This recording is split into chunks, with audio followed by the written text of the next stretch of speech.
I love stand-up comedy.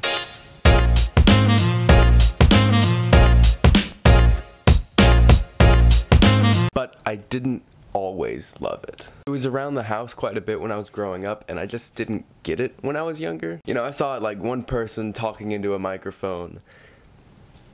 That's it. Hard pass for me. I'm gonna go watch Power Rangers 24/7, so peace. And it really wasn't until the end of middle school towards the beginning of high school that I started to appreciate it for the art form that it is. And here's how I see stand-up.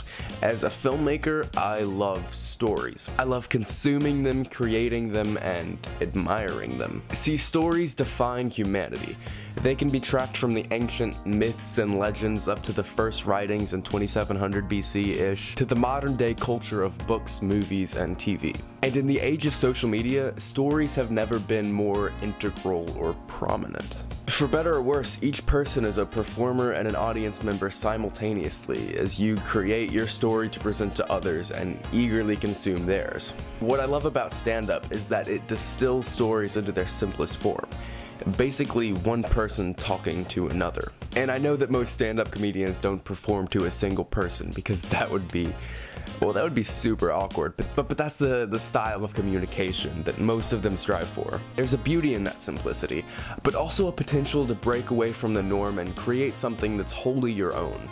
There's so much potential within the construct of stand-up comedy to do whatever you want and make it 100% true to yourself as an artist and as a person. Ever since that first year of high school, I've watched a lot of stand-up comedy. A lot of stand-up comedy. And I've watched a lot of really good stand-up comedy. For me, if a stand-up special makes me laugh, it's a good stand-up special. It's done its job. But what about the ones that go the extra mile? I started thinking about what it takes to make a great stand-up special and a great stand-up comedian. And then I started thinking that that could make a really interesting video. So I wrote it and started filming it, and that's basically the sequence of events. But I came up with 3 distinct ways that a stand-up comedian can propel his or her special to the next level. I said level super weird. I was like, level. And keep in mind that these points do apply to stand-up specials. Most of them won't be applicable to shorter stand-up sets. But without further ado, a phrase I still don't understand. Point 1.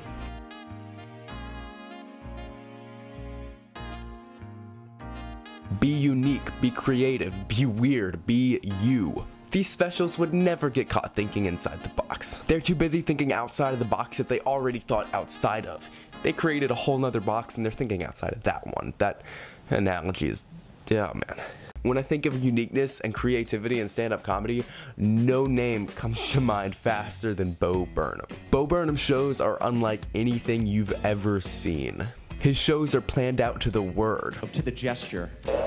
And I'm trying to... And he regularly points this out to the audience. By breaking down that wall while continuing to build it so intricately, it creates a mesmerizing and captivating atmosphere for the audience. He also happens to be one of the funniest people alive, with every joke or song coming off seemingly effortlessly and being a knockout hit. There's also a lot of subliminal depth to the majority of his songs, and a lot of them are overtly philosophical and, dare I say it, #deep.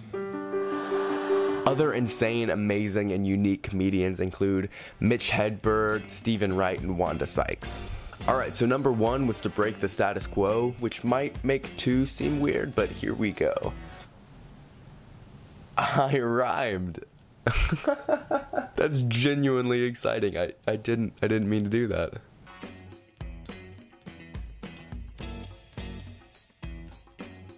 So yeah, kind of the opposite of number 1, but I mean, neither is bad. And in fact, both of them are great. Like I said in the intro about this long ago, there's an inherent charm to the classic stand-up setup. Just one person telling another person a story. And sometimes that's enough. Comedians that embrace this put their own spin on it through their personality, rather than a unique technique. Which is not to say you can't have personality in the unique technique, which you absolutely can. Unique technique.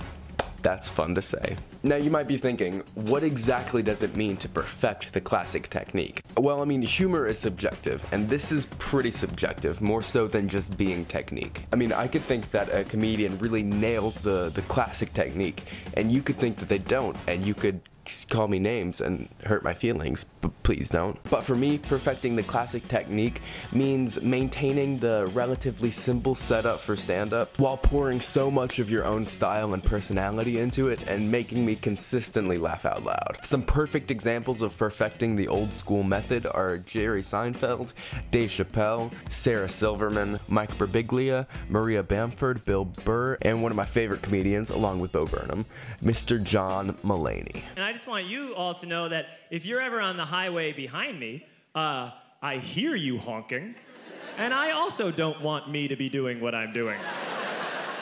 I don't like that I'm in that lane either, and I sure would like to get out of it. When you look at a Mulaney special, there's not too much on the surface that seems different. It's a guy with a microphone telling jokes. But every joke is so funny and so undeniably him, with his unique way of telling stories, that there's no denying that he's a great comedian. There's a part in church where the priest says, "Peace be with you," and for many, many years we all said, "Very good." But they changed it to "and with your spirit," because that's what needed revamping in the Catholic Church. That was the squeaky wheel that needed the grease. And every special of his is just so enjoyable and laugh out loud hilarious. Every single one. It's also worth noting that outside of stand-up, he's a very innovative performer and creative thinker. One of my favorite endeavors of his is the two-man show with Nick Kroll, Oh Hello on Broadway. It's great, it's on Netflix, check it out. Okay, so number 1 was to be unique. Number 2 was to excel at such a degree in the classic setup that you don't have to be. So there's only 1 point left. It's the fastest way to make a special great, it's the most difficult way to make a special great, and it's the most important point out of them all.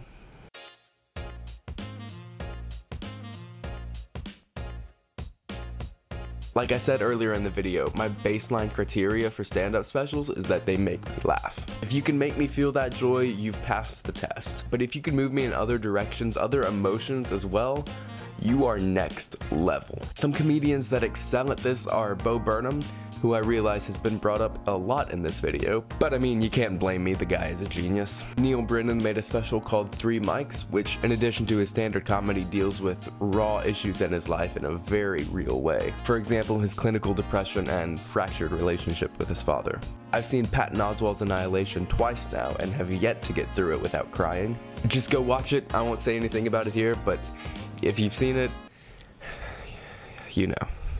But there's one special in particular I'd like to dive into a little bit here.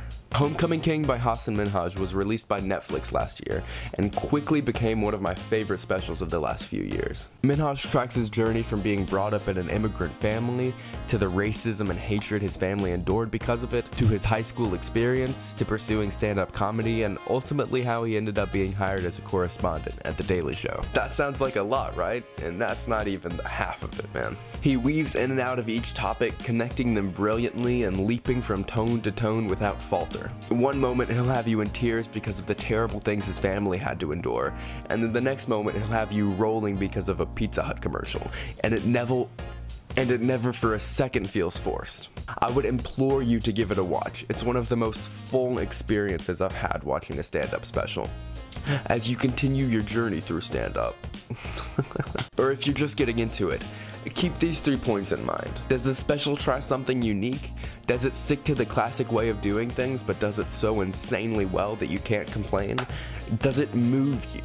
Stand-up is one person telling a story to another. That story can be bittersweet, crazy, bizarre, and we're gonna have a problem if it's not funny. So go out there, find a story, and study it, analyze it. But first and foremost, enjoy it. Get swept up in it and let it make you forget everything else. Because at the end of the day, isn't that what a good story's supposed to do? How's it going? Thanks for watching that video. If you liked it, like it. Go ahead and share it with someone you think that would like it. Subscribe to see more. Comment some specials, man. Comment some specials that you think I would enjoy. I'm always on the look for new stand-up specials, so yeah, just comment your favorite one. Yeah, man.